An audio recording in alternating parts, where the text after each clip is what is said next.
नमस्कार छात्रों, मैं रंजीत सर आज आप लोग को समानांतर श्रेणी पढ़ाने वाला हूं। जैसे आप देखिएगा कि समानांतर श्रेणी बहुत ही हल्का है, लेकिन आप लोग इसको भारी समझ लेते हैं।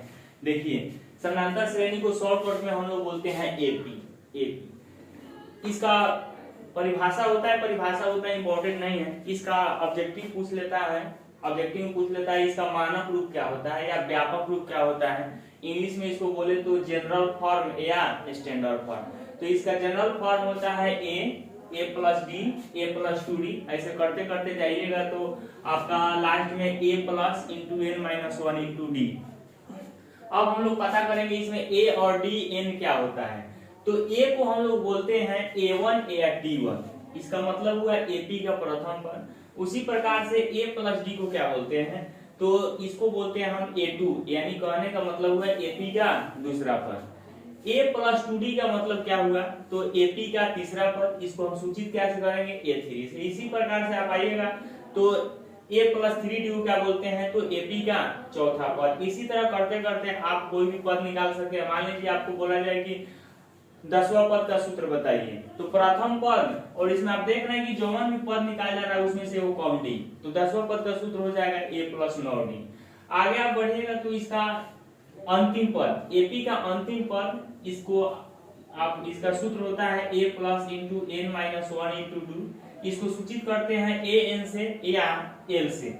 आप यहाँ पे देख लीजिए, यहाँ पे हम t1 भी लिखे। इसके कहने का मतलब हुआ कि आप a1 से इसको सूचित कर सकते हैं या t1 से भी सूचित कर सकते हैं, यानी t के पदों में। अब d को हम लोग क्या बोलते हैं, तो d को हम लोग इंग्लिश में बोलते हैं कॉमन डिफरेंस। इसको हिंदी में बोले तो सार्व अंतर। d कैसे निकलता है, तो दूसरा पद माइनस पहला पद या तीसरा पद माइनस दूसरा पद, यानी कि कोई भी एक पद लेके उसमें उसके पहले वाले पद को हटा दीजिएगा तो आपका सार्व अंतर निकल जाएगा। n को क्या बोलते हैं, तो n को हम लोग बोलते हैं पदों की संख्या। Sn क्या होता है, तो Sn को हम लोग बोलते हैं एपी के n पदों का जोगफल। Sn का सूत्र होता है n/2 into 2a plus into n minus 1 into d। इसको आप याद रखिएगा। एक और सूत्र होता है Sn का, जब आपको लास्ट पर दिया हो n/2 into a plus l। और इस पर जो क्वेश्चन ऑब्जेक्टिव में आता है उस पर डायरेक्ट आप लोग ऑप्शन देख करके इसका सार अंतर निकाल सकते हैं। जैसे देखिए, हम एक नंबर यहाँ पे हेडिंग में हम लिखे हुए हैं कि निम्नलिखित समानांतर श्रेणियों का सार अंतर ज्ञात कीजिए।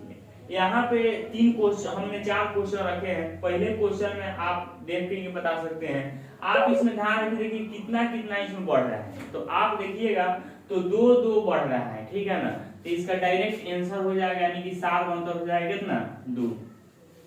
दिक्कत हमको यहाँ पे होगा, ये दोनों जो है माइनस में, तो यहाँ पे हमको दिक्कत वाली कोई बात नहीं है। आप पहले क्लास में पढ़े हुएगा 6ठा 7वां में बढ़ते क्रम और घटते क्रम, इंग्लिश में बोले तो असेंडिंग ऑर्डर और डिसेंडिंग ऑर्डर। तो आप इसमें देखिए ई जो है आपको बढ़ते क्रम में है कि घटते क्रम में, आप यहाँ ध्यान रखिएगा। तो ये आपको है कौन सी में, बढ़ते क्रम में। नीचे वाला आप ध्यान दीजिएगा तो यह आपको है घटते क्रम में। अब बताइए इसमें कितना का अंतर है, तो आप देखिएगा 3, 2, 1, यानी कहने का मतलब 1 का अंतर है। तो आपका सार अंतर यानी डी जो आएगा 1। अभी प्लस में होगा कि माइनस में, नीचे वाला का आइएगा डी आपको होगा 2। अब इसमें प्लस होगा कि माइनस होगा, तो आप बताइए बढ़ते क्रम में कि घटते क्रम में। तो देखिएगा तो यह है बढ़ते क्रम में, इसीलिए इसका डी होगा +1, और यह जो है माइनस घटते क्रम में है, इसका मतलब होगा माइनस में होगा। यहाँ पे आप देखिएगा तो अभी जो है एपी है, इसका सार अंतर यहाँ में बढ़ते क्रम है ना घटते क्रम, यानी डायरेक्ट या सिंपल पद है, इसलिए इसका सार अंतर कितना हो जाएगा, 0 हो जाएगा। थैंक यू, आज के लिए बस इतना ही।